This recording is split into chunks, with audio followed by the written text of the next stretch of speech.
Bonjour à tous, je suis Mathilde Touvier, donc je dirige l'équipe de recherche en épidémiologie nutritionnelle, l'EREN. Nous sommes basés sur le campus de l'université Sorbonne Paris-Nord et notamment nous sommes sous l'égide de l'INSERM, donc l'Institut national de la santé et de la recherche médicale. Et donc je suis ici pour vous parler en quelques minutes finalement pour essayer de vous convaincre de l'importance et de l'intérêt de la nutrition dans le cursus de formation des médecins aujourd'hui. Alors, vous le savez certainement, l'alimentation, c'est un facteur primordial et pour l'illustrer, eh bien, on a chiffré finalement qu'on ingère environ 30 tonnes d'aliments et 50 millilitres de boissons au cours d'une vie. Donc, tout autant de constituants, évidemment des micro- et macronutriments, protéines, lipides, glucides, des vitamines, minéraux, l'alcool, mais aussi tout un tas d'autres composés comme des polyphénols, des contaminants, des pesticides ou des contaminants liés au process alimentaire par exemple, ou encore des additifs qui sont véhiculés par notre alimentation. Et donc, évidemment, tous ces facteurs sont susceptibles d'avoir un impact majeur sur notre santé. C'est quelque chose qui est aujourd'hui reconnu. Et donc, comme l'illustre par exemple cet article du Global Burden of Disease du Lancet de 2019. Alors, lorsqu'on parle de pathologies potentiellement liées à la nutrition, on pense notamment aux pathologies cardiovasculaires. Donc là, ce sont les chiffres de décès par an au niveau mondial. Donc, quasiment 18 millions de décès par maladie cardiovasculaire. Les cancers, 9 millions. Pathologies respiratoires, 3,8 millions. Et diabète de type 2, 1,6 million. Et donc là, ce sont ce qu'on appelle les maladies non transmissibles. Et ça représente environ 80% des décès prématurés par maladie non transmissible, et ça, ce sont les chiffres de l'OMS de 2017. Et ce qu'exprime également l'OMS et notamment aussi le Global Burden of Disease, c'est que finalement, avec le tabac, la nutrition est le principal facteur de risque modifiable de ces pathologies. Et qu'environ 1 décès sur 5 dans le monde est lié à un problème lié à la nutrition. Et donc évidemment avec des patterns, des situations tout à fait différentes selon les pays du monde dans lesquels on se trouve, allant de situations de carence protéino-énergétique à inversement des situations d'excès calorique ou de mauvaise inadéquation nutritionnelle. Si on prend l'exemple du cancer, on a réalisé ce travail avec le Centre international de recherche contre le cancer, qui dépend de l'OMS, en 2018, et on a chiffré que sur les environ 142 000 nouveaux cas de cancer par an en France, là ce sont des chiffres de 2015, 40% étaient liés à des facteurs liés au mode de vie ou à l'environnement, des facteurs modifiables.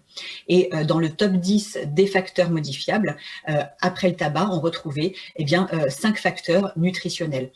Les boissons alcoolisées, qui comptaient pour 8% des nouveaux cas de cancer en France, une alimentation déséquilibrée, 5,4%, pareil pour surpoids, obésité, et puis le manque d'activité physique et le manque d'allaitement maternel. Un autre exemple de l'impact potentiel d'un des paramètres nutritionnels sur la santé, l'OMS avait chiffré que si on réduisait les apports en sel d'une moyenne de 10% de 10 grammes par jour à 5 grammes par jour, qui est leur recommandation actuelle, eh bien cela permettrait de réduire au niveau mondial les accidents vasculaires cérébraux d'environ 23% et les pathologies cardiovasculaires d'environ 17%.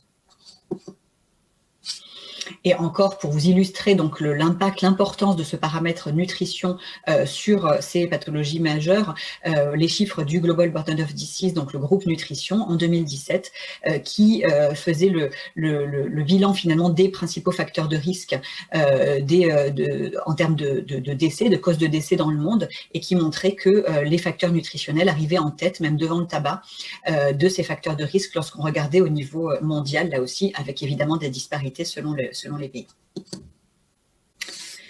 Donc finalement, vous l'aurez compris, la nutrition, c'est vraiment aujourd'hui reconnu comme étant un facteur de risque modifiable majeur de tout un ensemble de maladies. Et quand on entend nutrition, évidemment, on l'entend au sens large, c'est-à-dire à la fois l'alimentation, l'activité physique, le statut nutritionnel, et notamment le statut pondéral, la consommation d'alcool. Et donc, l'intérêt de ces facteurs dits modifiables, c'est évidemment que, contrairement à certains facteurs génétiques ou autres sur lesquels il est plus difficile d'agir, ces facteurs-là, on peut agir à la fois au niveau individuel et puis également au niveau de la population, donc avec des politiques de prévention et de santé publique. Alors, dans ce domaine-là, et donc j'en viens à notamment l'intérêt pour les médecins d'avoir en tête ce paramètre-là et d'être capable de répondre aux questions des patients là-dessus, c'est que les domaines nutrition-santé, c'est un domaine qui fait énormément parler. Les sources d'information pour le public sont multiples, à la fois Internet, les réseaux sociaux, la radio, la télévision, les magazines, et on voit aussi beaucoup de bêtises racontées dans ce domaine-là, avec des informations qui souvent ne sont pas validées. On avait fait un petit travail sur la cohorte Nutrinet Santé, on s'était amusé à interroger plus de 40 000 participants à cette étude et on leur avait demandé quelles étaient leurs sources d'informations sur Internet en matière de santé et de nutrition. Et donc, on avait vu que environ sur les 8 000 sites Internet qu'ils citaient comme source d'information, seuls 13% étaient des sites Internet institutionnels, avec le site du Programme national nutrition santé, qui est notre programme de politique nutritionnelle officielle en France, qui représentait seulement 1,3% des sites cités par le public. Donc très méconnu. Et on s'apercevait aussi que finalement seulement 16% des participants disaient discuter avec leur médecin ou un autre professionnel de santé des informations qu'ils trouvaient comme ça sur Internet, et avec un pourcentage encore plus faible pour les participants ayant un niveau d'éducation plus faible. Donc vous voyez que vos patients sont vraiment abreuvés d'informations en matière de santé, de nutrition et d'informations qui sont effectivement pas toujours fiables et valides. Alors, en résulte d'ailleurs des méconnaissances et certaines croyances erronées et qui peuvent d'ailleurs conduire à des comportements potentiellement dangereux pour la santé chez les patients. Donc là, on avait interrogé plus de 2000 patients atteints de cancer dans cette étude Nutrinet Santé sur leurs opinions par rapport à l'alcool et on leur avait donc notamment demandé ce qu'ils pensaient de l'impact de l'alcool sur le pronostic de leur cancer en cours et sur le risque de récidive ou de second cancer. Et donc, on voyait bien ici, finalement, que ils étaient plus de 75%, 76% à dire qu'il y avait un danger avec les alcools forts. Ils étaient seulement 68% pour ce qui était de la bière et du cidre. Ça tombait à 50% pour le vin, 32% pour le vin rouge. Et on avait même un quart, vous voyez ici 24,4% de ces patients, qui jugeaient que le vin rouge avait un impact bénéfique sur leur cancer et sur le risque de récurrence ou récidive ou second cancer. Donc, vous voyez ici des comportements et des opinions, des croyances à modifier effectivement au niveau de la population. Donc, dans ce contexte-là, vous comprendrez évidemment qu'on souhaiterait, en termes de santé publique, remettre les médecins au centre du dispositif d'information pour les patients, puisqu'évidemment que les médecins sont une source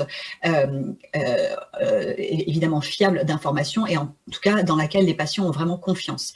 Et donc, il est important que les médecins bénéficient au cours de leur formation de connaissances en nutrition et de connaissances actualisées qui leur permettent à la fois de pouvoir transmettre à leurs patients des connaissances sur les recommandations actuelles et actualisées en matière de recommandations nutritionnelles, et également de les aider lorsqu'il peut y avoir des questions avec des conseils pratiques sur la manière d'atteindre ces recommandations. Et donc, il y a, j'imagine, de plus en plus de questions, c'est ce qui me remonte en tout cas de collègues, sur comment faire ça en pratique, comment choisir les aliments, comment est-ce qu'on peut se fier aux informations qu'il y a, et puis aux applications aussi. Il y a beaucoup de questions sur les applications nutritionnelles et la fiabilité des informations qu'elles recèlent. Donc, en matière de recommandations, alors là, évidemment, je vous ai mis un exemple avec les recommandations nationales françaises, mais chaque pays en Europe a son système national de recommandations officielles, nutritionnelles, et qui sont peut-être pas formulées tout à fait de la même manière, mais qui globalement se recoupent. On a toujours la promotion de la consommation de fruits et légumes, de légumes secs, de fruits à coque. On a aussi la recommandation de privilégier les aliments à base de céréales complètes, les poissons 2 fois par semaine, limiter l'alcool, les produits sucrés, la charcuterie, la viande rouge, etc. Donc ces recommandations-là, ici, encore une fois, les voici pour la France, mais il est important que dans chaque pays, les médecins connaissent ces recommandations, se les approprient et puissent en faire la promotion auprès des patients. Ça peut passer par des affiches dans les salles d'attente, mais pour ça, il faut effectivement que les médecins aient été sensibilisés à ces aspects-là au cours du cursus médical. Et vous voyez, ici, je vous ai mis les recommandations du World Cancer Research Fund pour la prévention des cancers et d'autres pathologies chroniques, qui sont tout à fait en cohérence avec les recommandations nationales ici françaises et des autres pays, avec toujours les mêmes groupes d'aliments à privilégier ou au contraire à limiter pour prévenir les cancers et les autres pathologies chroniques. Alors, lorsqu'on a dit ça, c'est vrai que c'est plus facile à dire qu'à faire. On sait effectivement pour notre santé qu'il faut éviter de manger trop gras, trop sucré, trop salé, plus de fibres, de fruits et de légumes, etc. Comment est-ce qu'on procède en pratique? Eh bien, c'est pas toujours évident lorsque les patients, les citoyens se retrouvent face à des produits en rayon avec pléthore, une offre démentielle de produits à choisir. Ici, par exemple, 4 pizzas qui en apparence semblent équivalentes d'un point de vue qualité nutritionnelle, alors qu'en fait, si on veut vraiment s'intéresser et choisir la pizza de meilleure qualité nutritionnelle, alors évidemment, le conseil, c'est plutôt d'essayer de cuisiner maison. Mais il y a encore beaucoup d'aliments industriels qui sont consommés par les citoyens. Donc l'idée, c'est de les guider dans ces choix-là. Et donc, lorsqu'on regarde ces tableaux tels qu'ils sont obligatoires à l'heure actuelle sur les étiquetages, c'est quand même très compliqué de s'y retrouver. Et donc l'idée était de proposer un logo unique qui a été proposé par notre équipe de recherche et qui s'appelle le Nutri-Score. Et donc il est actuellement utilisé en France et reconnu comme logo officiel en France. Et il permet en un coup d'œil de donner une idée de la qualité nutritionnelle globale des aliments. Donc 5 lettres, 5 couleurs, A, B, C, D, E. Et il permet, vous le voyez ici, finalement, de voir très rapidement quelle est la pizza de meilleure qualité nutritionnelle et de manière plus globale de donner une idée de la qualité nutritionnelle des aliments. Donc il tient compte, il est calculé sur la base d'un score qui a été validé, dont l'algorithme est transparent et publié, se base sur les données présentes sur l'étiquetage, avec des points on va dire péjoratifs pour ce qui est sucre, acides gras saturés, énergie au 100 grammes et sodium, et des points qui font regagner en termes de Nutri-Score pour ce qui est des fibres, des protéines et de la part de fruits et légumes dans l'alimentation. Et donc, on a un score de cette manière-là qui est publié et validé et qui permet ainsi de catégoriser, alors à la fois, vous voyez ici, différents aliments petit déjeuner, donc avec une grande variabilité allant du A au E sur ces catégories-là. Et l'intérêt, c'est que même au sein d'une même catégorie d'aliments, par exemple les céréales petit déjeuner, il y a une grande variabilité aussi de qualité nutritionnelle. Et grâce au Nutri-Score, on a une idée de cette qualité nutritionnelle. Donc, ce logo-là, il a été acté en France comme étant logo officiel et il est maintenant utilisé dans 6 autres pays européens comme logo officiel. Et il y a des débats actuellement pour essayer de choisir au niveau européen un logo harmonisé et qui serait cette fois-ci obligatoire. Pour l'instant, ça reste à la discrétion des industriels, mais qui serait obligatoire pour informer les consommateurs et les patients sur la qualité nutritionnelle des aliments. Donc, pour l'instant, en France, on a à peu près 30% du marché qui est couvert par ce logo-là. Et donc, là aussi, parmi les questions qui reviennent souvent dans le public et dans les patients, ce sont comment s'y retrouver tant qu'on n'a pas ces logos et ces étiquetages encore qui sont compliqués. Donc, il y a les applications qui gagnent du terrain.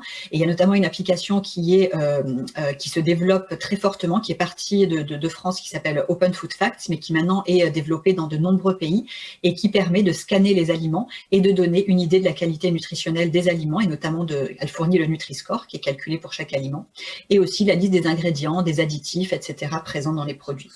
Donc ça peut être aussi des conseils pratiques que les médecins peuvent donner à leurs patients. Encore faut-il avoir ces connaissances-là et y avoir été informé durant le cursus et la formation médicale.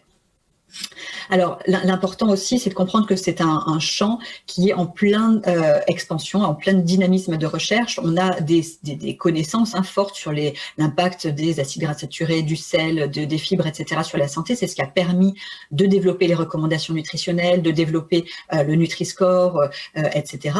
Mais on a encore beaucoup de questions qui se posent. On s'interroge, par exemple, sur l'impact des additifs, des cocktails d'additifs qu'on ingère au quotidien sur notre santé, de l'impact de régimes plus ou moins végétariens, de certains compléments alimentaires, du fait de manger plus ou moins bio, avec ou sans gluten, etc. Donc, il reste encore énormément de questions de ces paramètres nutritionnels et de leur impact sur notre état de santé.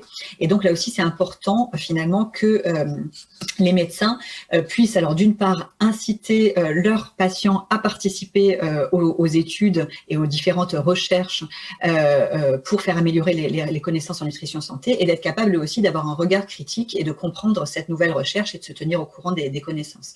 Alors, je vous donne un exemple ici de sciences participatives qu'on conduit au laboratoire. c'est la cohorte Nutrinet Santé, et qui englobe là aujourd'hui plus de 170 000 participants, alors principalement en France, mais également en Belgique, et on étend aussi dans d'autres pays dans le monde en ce moment. Ça a été lancé en 2009, et donc c'est une cohorte sur Internet, donc une web cohorte, et qui interroge régulièrement ces participants sur leur alimentation, donc ils remplissent des questionnaires nutritionnels.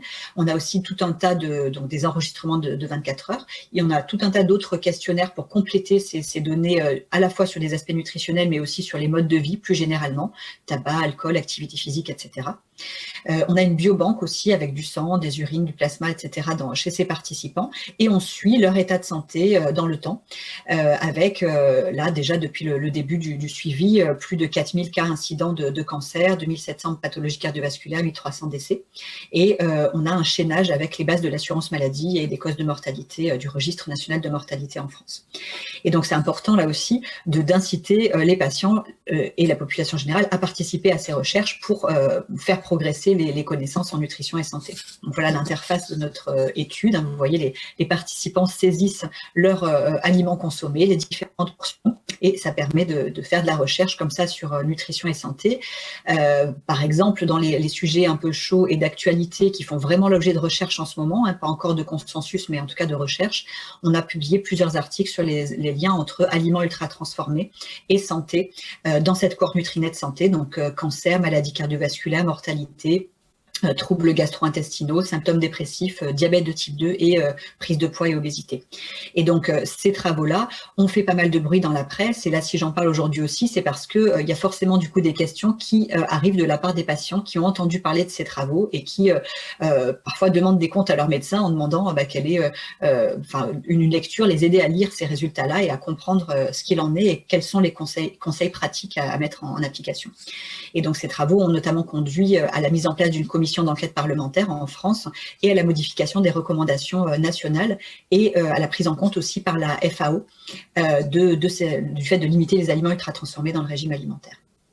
Donc, finalement, ce qu'il faut retenir, c'est que la nutrition et santé, c'est vraiment un champ qui évolue rapidement. Et donc, c'est vraiment important que les médecins aient été formés lors de leur cursus pour pouvoir comprendre et interpréter les publications scientifiques qui sortent dans le domaine, donc avec des cours notamment de lecture critique et voilà, une curiosité, éveiller leur curiosité là-dessus sur ces questions de nutrition et santé.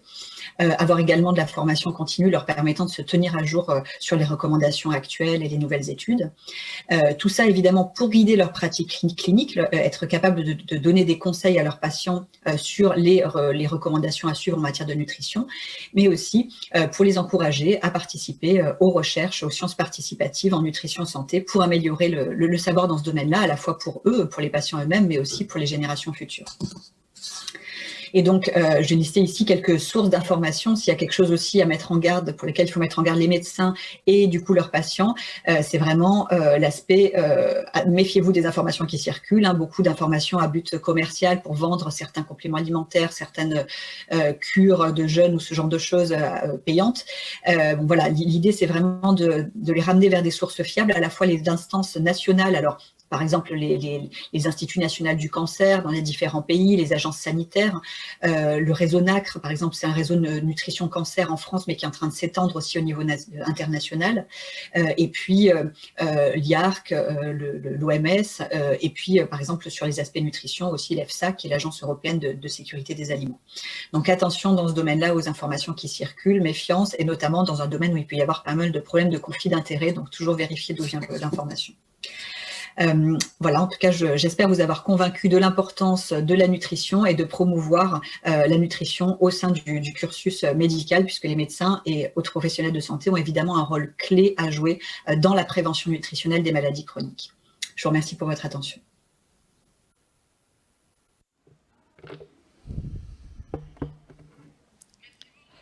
De ce plaidoyer tout à fait convaincant. Il y a plusieurs questions et une question qui avait déjà été posée au tout début, c'est un peu le rôle, on dit les médecins et autres professionnels de santé.